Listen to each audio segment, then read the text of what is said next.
Morning, everyone. This is Charlie Fleming, President of the Atlanta North Georgia Labor Council. I'm here with Claude Willis, the Chairman of the Shop Committee at UAW Local 10, out here at the Doravile Plant. And it's a sad day, a sad time, but we wanted to get Claude's comments and views on the closing of this great plant that served so many of our union members for the last 50 years. So, Claude, why don't you tell us a little bit about what your feelings are these last few hours before this plant closes? Thank you, Charlie. I appreciate you letting me be able to say something. After 61 years of producing cars, millions and millions of vehicles, approximately 10 million, the plant's going to close tomorrow. We'll run our last car off the assembly line and we'll never produce another vehicle. We're just a victim of the economy. The Republicans have pretty much put us out of business. Their failure to respond to the economic indicators. We have temporary employees here that if you could pan back over to the gate, you'd see them walking out the door crying. There's no place for them to go. There are no more jobs. There's just nothing for them to do, and there's nothing we can do for them. Now, the UAW has responded to the seniority employees in a way that we can take care of them. That's what the union's about, is taking care of our people. We also have a social responsibility to make sure that people understand what's going on in this country. And even though we're aware of it in the plant because we're subjected to it every day, the loss of jobs overseas. You know, every meeting we go to, we find out tens of thousands of jobs every month are leaving this country and going someplace else. So as we lay these young people off, there's no way for them to make this kind of money. There's no way for them to have a good living anymore. They just don't have that opportunity.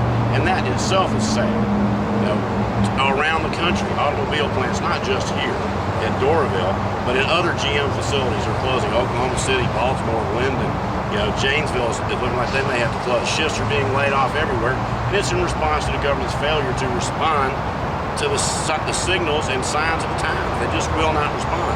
When I hired in here, there were 5,500 people. As recently as when George Bush got elected, his first term, there were 4,000 of us working here. Today, there's less than 1,000 of us, and nobody's done anything. 8 years of continuous loss of jobs, continuous loss of production, escalating of inflation, everything that could possibly go wrong has gone wrong in the last 8 years. Now, go ahead, Charlie. I was just going to say, of course, just last year, of course, we lost the Ford plant. Similar situation, been here for over a half a century. They were built the same year we were, Charlie. Local 881 over there. So I think that, why don't you just, I mean, that's why it's so critical that we go to the polls in November and ask for a change in this country. I think you would agree that obviously there's something wrong in America, and I like to believe that it starts with the top of the President of the United States. I agree with you 100%. If something is not done, if we continue to have 4 or 8 more years of Republicans, there won't be any domestic automobile industry in this country. Now, you may have the special interest groups, the oil people continue to make billions of dollars every month, et cetera, but you won't have any working middle-class jobs available to us anymore. You know, the Republicans have done a systematic, efficient job of eliminating any union-type job in this country because that's the only way you're going to make a decent living.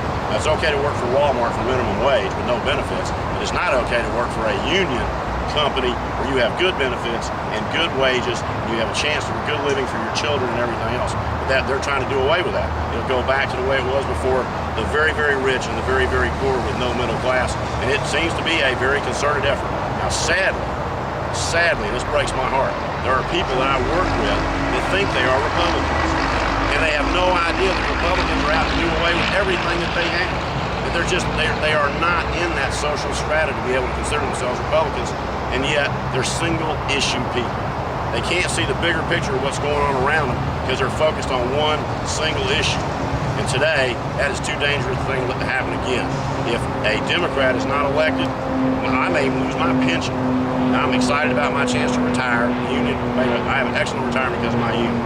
But my retirement is still dependent on the economic times. If General Motors has a big enough difficulty in the next few years, I can lose my pension based on the fact that we put another Republican back in office again. And so anybody out there that works for a living, anybody out there that's worried about this country, anybody out there that sees what's going on and is not, the media hasn't blinded them to the importance of this election, needs to vote for a Democrat.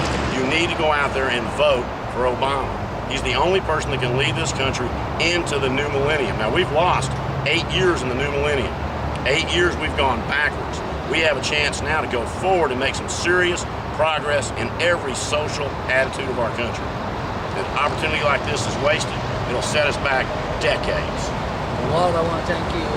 Claude, I want to thank you for coming out and talking to us today, and we wish you nothing but the best in the future. I appreciate your time, Charlie. All right, brother.